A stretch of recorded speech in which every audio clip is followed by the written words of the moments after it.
Hey guys, welcome to PM Pathshala. Guys, आज हम R S Sharma का चैप्टर 10 करने जा रहे हैं, जिसमें हम डिस्कस करेंगे territorial states and the first Magadhan empire. Hopefully आपके पहले 9 चैप्टर्स अच्छे से प्रिपेयर हो गए होंगे और करते रहिए अगर नहीं हुए हैं तो। टेरिटोरियल स्टेट्स एंड पहला मगधन एम्पायर के बारे में बात करेंगे। देखो, 6th सेंचुरी BC के आगे चलते हैं, या from the 6th century BC wide spread use of iron होने लग गया ईस्टर्न यूपी और वेस्टर्न बिहार में, जिसकी वजह से क्या हो रहा है। देखो, आयरन के यूज़ करने की वजह से लार्ज टेरिटोरियल स्टेट की फॉर्मेशन हो रही है, यानी कि because of iron weapons warrior class एक इम्पॉर्टेंट प्ले करने लग गई है, यानी कि उनका इम्पॉर्टेंस बढ़ गई है सोसाइटी में। देखो, सोसाइटी में किसकी इंपॉर्टेंस बढ़ेगी? जो ज़्यादा कंट्रीब्यूट करेगा फॉर द सोसाइटी। तो new agricultural tools and implements की वजह से क्या हुआ, जो पेजेंट क्लास थी उन्होंने बहुत अच्छा प्रोड्यूस करने लग गए, food grains and all consumption then they required, यानी कि सरप्लस आने लग गया। तो एक्स्ट्रा प्रोडक्ट यानी कि सरप्लस जब आता था, जो प्रिंस उसको कलेक्ट करते थे अपने मिलिट्री और एडमिनिस्ट्रेटिव नीड्स को फुलफिल करने के लिए। अच्छा, सरप्लस जो होता था could also be made available to the towns के लिए भी वो दिया जाता था। तो मटेरियल एडवांटेजेस की वजह से क्या हुआ, लोग लैंड पे रहने लग गए, नेबरिंग एरियाज एक्सपेंड होने लग गए, लार्ज स्टेट्स टाउन्स वगैरह सब बढ़ने लग गए। ठीक है, तो यानी कि अब एरिया बड़ा होता जा रहा है, लोग वहाँ पर अब परमानेंटली सेटल होते जा रहे हैं, यानी कि जनपदा बनने लग गए हैं बड़े बड़े। ठीक है, अब महाजनपद क्या होता है? तो in the age of Buddha हमने पढ़ा था 16 लार्ज स्टेट्स थे, जिसको हम महाजनपदास कहते थे। ये ज़्यादातर कैसे कैसे सिचुएटेड थे? ये सिचुएटेड थे नॉर्थ ऑफ द विंध्यास से लेके एक्सटेंड होते थे north west frontier of Bihar, यानी कि मगधा, कोसाला, वस्सावंती के सारे पावरफुल महाजनपदास यहाँ बनने लग गए थे। तो बिगनिंग फ्रॉम द ईस्ट हमने किंगडम के अंगा के बारे में भी पढ़ा हो, तो which cover the modern district of Munger and Bhagalpur. उसकी कैपिटल कौन सी थी? चंपा। तो यहाँ पर भी बताया जाता है कि अच्छा खासा हैबिटेशन शुरू हो गया था 6th सेंचुरी BC में। तो इवेंचुअली जो किंगडम ऑफ अंगा था वो swallowed by its powerful neighbour Magadha. तो Magadha embrace the modern district of Patna. Magadha में कौन कौन से रीजन्स आते थे? मगधा में पटना, गया एंड पार्ट्स ऑफ शाहाबाद। ठीक है, लीडिंग ये आपके उस टाइम के स्टेट्स बनते चले गए। नॉर्थ ऑफ द गंगा से लेके तिरहुत तक आपके जाते थे ये 8 क्लान्स में। मोस्ट पावरफुल जो था इसमें लिच्छवीस थे, इनकी कैपिटल थी वैशाली। तो पुरानाज ने एंटिक्विटी के बारे में वैशाली की बताया है, आर्कियोलॉजिकली कैसे इंपॉर्टेंट थे ये सब बताया हुआ है।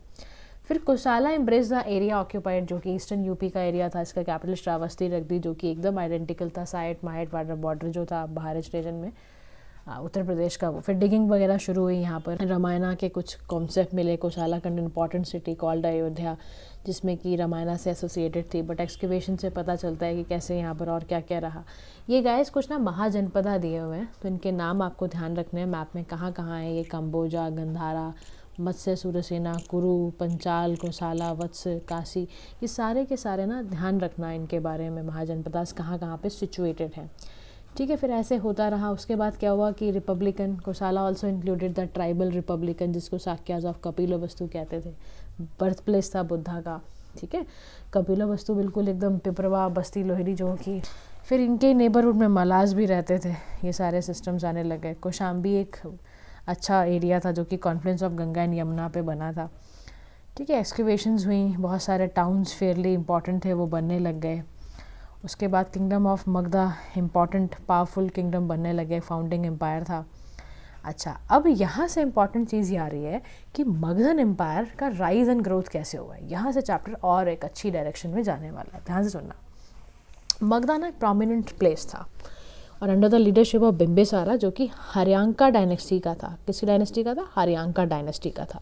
ये कंटेम्प्रेरी था बुद्धा का। ठीक है, और ये पॉलिसी ऑफ कॉन्क्वेस्ट एंड अग्रेंडाइजमेंट को फॉलो करता था, जिसने कि एंड करा कालिंगा वॉर ऑफ अशोका। और Bimbisara acquired Anga and placed it under the viceroyalty of Ajatashatru at Champa. ठीक है, एक्वायर किया था अंगा को। फिर स्ट्रेंथन किया इन्होंने मैरिज अलाइंसेस करके। He took 3 wives. पहली जो वाइफ थी वो daughter of king of Kosala थी, sister of Prasenajit. Kosalan bride brought him a dowry Kashi village से। उसके बाद रेवेन्यू इनको 10,000 और इवन लाख का आया था, जो सजेस्ट करता है कि revenues were assessed in terms of coins. Marriage पे फिर of the hostility of Kosala and gave him a free hand, दे दिया था उनका कोई।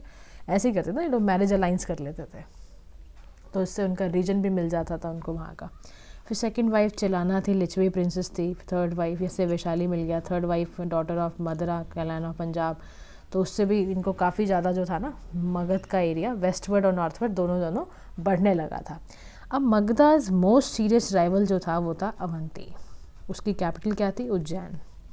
तो एट इट्स किंग चंदा प्रद्योता महासेना जिन्हें बिंबिसार के साथ लड़ा, but ultimately the two thought it wise to become friends. तो लेटर जब Pradyota attacked by jaundice at the Avanti king's request, तो Bimbisara send the royal physician Jivaka Ujjain में भेजता है। Bimbisara is also said that have received an embassy and letter from the ruler of Gandhara के मिला। सो ऐसे conquest हुआ, डिप्लोमेसी हुई, और ये प्रद्योता हैड फॉट अनसक्सेसफुली। तो Bimbisara made Magadha the paramount power in the 6th century BC में इसने बना लिया। ठीक है, प्रद्योता को क्या अटैक मार गया था?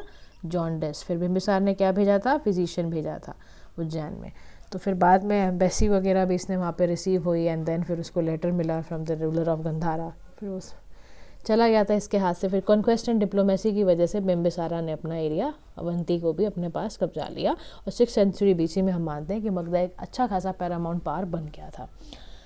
तो 30,000 विलेजेस किंगडम में थे। ठीक है, अर्लीस्ट कैपिटल मगधा की राजगीर हुआ करती थी, विच वॉज कॉल्ड गिरिवराज रात एट दैट टाइम। और उसके बाद इसमें 5 हिल्स होती थी अराउंड। आप तुम कह सकते हो कि जब बुद्धिस्ट क्रॉनिकल्स के अगर पढ़े ना, तो बिंबिसारा ने 52 ईयर्स तक रूल किया था। फिर सक्सीडेड बाय सन अजातशत्रु। अजातशत्रु ने अपने पिताजी बिंबिसारा को मार दिया, थ्रोन मिल गया इनको। तो इनका ये जो पूरी रेन है अजातशत्रु की, इसको high water mark of Bimbisara dynasty बोलते हैं। 2 वॉर्स लड़ते हैं, ये प्रिपेयर करते हैं 3rd के लिए भी अपने आप को। तो through out his rain aggressive policy of expansion को ये बहुत ज़्यादा जोर देते हैं। कौन? अजातशत्रु। किसके बेटे हैं? बिंबिसारा के। इन्होंने प्रोवोक किया लोगों को, कॉम्बिनेशन बनाने की कोशिश करी। काशी एंड कुशाला में प्रोलॉन्ग कॉन्फ्लिक्ट चला मगधा एंड कुशाला का। अल्टीमेटली अजातशत्रु को बेस्ट ऑफ द वॉर मिला, और कुशालन कंपेल हो गए कि उनको परचेज पीस करना पड़ा। कैसे करके? डॉटर देनी पड़ी, अजातशत्रु से शादी कराई गई। फिर सोल पोजीशन जो था काशी का, वो अजातशत्रु के पास आ जाता है। Ajatashatru was not respecter of relation, वो तो आपको पता ही चल रहा होगा। इसका तो बस आपको पता ना, अग्रेसिव पॉलिसी वाला बंदा था। उसकी मदर थी लिच्छवी प्रिंसेस से थी, तो वो भी इनको रोक नहीं पाती थी। इन्होंने अगेंस्ट वैशाली वहाँ पर भी लड़ाई शुरू कर दी। एक्सक्यूज़ ये दी कि Lichchhavi were the allies of Kushala, ये एक्सक्यूज़ दे दी। उन्होंने कोशिश करी इसको भी उठाएंगे। तो he created डिसेंशन the ranks of the Licchavis and finally destroyed their independence bye invading territory वगैरह ले ली उन्होंने, डिफीट करा बैटल में। तो 16 साल लगे to destroy Vaishali. Eventually succeeded in doing so because of war engines which was use by 3, है ना, 16 साल लगा के जीता। वॉर इंजन्स का इस्तेमाल किया था। 3 स्टोन्स थ्रो करे थे लाइक कैटापुल्ट्स। इन्होंने चैरिट्स वगैरह खरीदे थे विच मेस वॉज अटैच्ड, और उसमें मास किलिंग कराई गई। तो अजातशत्रु ने स्ट्रॉन्ग राइवल भी फेस करा। कहाँ पर? In the ruler of Avanti. Avanti had defeated the Vassas of Koshambi and now threatened invasion of Magadha. To meet this danger, Ajatashatru ने क्या करा? राजगीर पर फोर्टिफिकेशन स्टार्ट करी। Remains of the जो walls होते थे can be still seen. However, the invasion did not materialize in his lifetime. ठीक है, अजातशत्रु को किसने सक्सीड किया? उदयन को। His reign is also important। क्यों? क्योंकि इसने फोर्ट बिल्ड किए थे upon the confluence of Ganga and Son at Patna. तो this was done because Patna जो था वो ले करता था the centre of Magadhan kingdom, और उसके बाद उन्होंने एक्सटेंड भी अपना किया था रीजन को। तो Udayan was succeeded by the dynasty of Shishunagas, और who temporarily shifted the capital to Vaishali. इन्होंने अपनी कैपिटल बना ली थी। इनका जो ग्रेटेस्ट अचीवमेंट थी वो ये थी कि इन्होंने पावर ऑफ अवंती को डिस्ट्रक्ट किया था with its capital at Ujjain, and फिर this brought to an end the 100-year old rivalry जो मगधा और अवंती की थी वो ख़त्म हो गई थी। तो गाइस देखो, ये छोटे छोटे फैक्ट्स ना बड़े इंपॉर्टेंट हैं कि 100 साल की जो उनकी वॉर चल रही थी मगध और अवंती की, वो कौन से रूलर्स आए जिन्होंने ख़त्म करी? तो डायनेस्टी ऑफ शूशनागास जो थी इन्होंने ख़त्म की थी। शिशुनागास जो थे ना, शिशुनागास, इन्होंने ख़त्म करी थी। तो from now onwards Avanti became a part of Magadhan empire. ठीक है, अब देखो शिशुनागास फिर कौन सक्सीड करता है? नंदास इन्हें सक्सीड कर देते हैं, who prove to be the most powerful rulers of the Magadha. तो so great was their power, Alexander, who invaded Punjab at that time, did not dare to move towards the east. So Nandas added to the Magadhan power by conquering Kalinga, from which they bought an image of Jina as a victory of trophy. यहाँ पर क्या कह रहा है कि बहुत Alexander great जो आपने पढ़ा है उसके में पंजाब को इन्वेड करा था, और वो did not dare to move towards the east, क्योंकि Nandas added to Magadhan power by conquering Kalinga, है ना। तो बहुत अच्छा इनको विक्ट्री ट्रॉफी वगैरह मिली थी। तो all this took place in the reign of Mahapadmananda, और he claim to be ekarat यानी कि sole sovereign who destroyed all other ruling princes. तो it seems that he acquired not only Kalinga but also Kosala which had probably rebelled against him. तो आप देख ही लो कितना बड़ा पावरफुल रूलर था Alexander. Nandas were fabulously rich थे, ये नॉर्मसली पावरफुल थे क्योंकि इनके पास 2 लाख इन्वेंट्री थी, 60,000 कैवलरी थी, 6,000 वॉर एलिफेंट्स थे, ह्यूज आर्मी थी मेंटेन की जाती थी, इफेक्टिव टैक्सेशन सिस्टम इफेक्टिवली करा था इन्होंने. तो later Nandas turned out to be weak and unpopular. Their rule in Magadha was supplemented by the Mauryan dynasty, है ना, लाइक दैट. अब मगधा की सक्सेस के कॉजेज क्या हैं? तो march of the Magadhan empire during the 2th century preceding the rise of the Mauryas is like the march of an Iranian empire. यहाँ पे क्या कह रहा है? मगधा की सक्सेस का पहला कारण समझो, largest state in India during this period was, ठीक है, पहला तो क्या था? लार्जेस्ट स्टेट था इंडिया का ड्यूरिंग दैट पीरियड. और इसके पास एम्बिशियस रूलर भी थे, बिम्बिसारा, अजातशत्रु, महापद्मनंदा, ठीक है. तो फेयर एंड फुल मतलब at their disposal to large their kingdoms. इनका एक ही एम, बड़ा एम्बिशियस लोग थे, उन्होंने अच्छे से एक्सपेंड किया मगधा को. कुछ और भी अदर इंपॉर्टेंट फैक्टर्स हैं. देखो मगधा में ना जोग्राफिकल फैक्टर भी, एडवांटेज जोग्राफिकल लोकेशन थी in the age of iron. Richest iron deposits यहाँ पर मिलते थे, not far away from Rajgir. At least capital Magadha, ready availability of rich iron ores, weapons का इफेक्टिव होना, आयरन माइंस होना, ठीक है, ये सब इसके वजह से स्मिथ मैन्युफैक्चर्ड ईजिली आपको मिल जाते थे, अच्छा क्वालिटी का वो लोग करते थे स्मेल्ट एंड फोर्ज करना. तो Avanti proof to be the most serious competitor of Magadha for the supremacy of north India. North India में अगर आपको कब्जा करना है या सुप्रीमेसी दिखानी है तो you should have the land of Magadha. तो अवंती वाले भी लड़ने लग गए कि भाई हमें भी चाहिए, हमें भी चाहिए. तो मगधा टुक 100 years टू सब्जुगेट. उज्जैन को करने में 100 साल लग गए. तो Magadh enjoyed a certain other advantages also, क्योंकि इसके 2 कैपिटल थे. पहली एक कहाँ थी? राजगीर में. सेकंड कहाँ थी? पाटलिपुत्रा में, जो कि दोनों ही कहाँ पे थी? स्ट्रैटेजिक पॉइंट्स पे. तो राजगीर कैसे था? 5 hills से सराउंडेड था.